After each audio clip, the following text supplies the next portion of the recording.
Biby lehibe indrindra eto Madagasikara tera-batana, mihina nofom-biby ny fosa.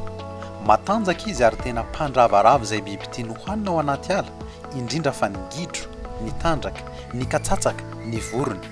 Afaka mihanika sy midina eny ambony hazo amin'ny alalan'ny tongony efatra misy hoho lava fifikirany.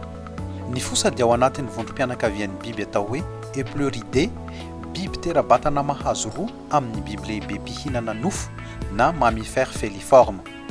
Cryptoproctopherox no anara-tsiantifika fiantso azy, avy amin'ny teny grika tranaina sy teny latina.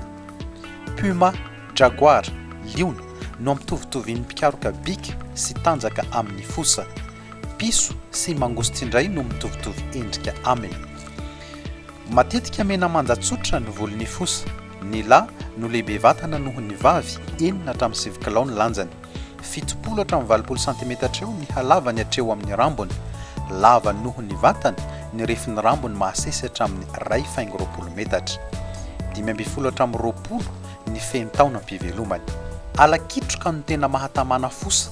Izany tsy ahitana azy loatra amin'ny faritra ala aty afovoan-tany. Biby efa nisy teto Madagasikara hatramin'ny 20 tapitrisa taona lasa ny fosa. Voasokajy vulnérable na efa osa ny fitombon'ny taranany araka ny sokajy nomeny Union Internationale pour la Conservation de la Nature. Vono ataon'olona azy no mety hahalany taminganaingana ny fosa, ny fihenany velaran'ala azo ny ainana ara-dalàna, indrindra ny doro-tanety. Tadidio fa efa latsaky ny 5,000 isa ny fosa manerana ny Madagasikara amin'izao fotoana izao, araka ny tombana nataon'ny mpikaroka.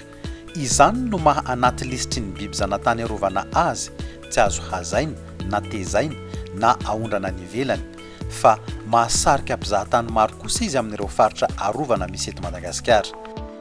Ny fosa, biby zanatany tokana sy endémique eto Madagasikara.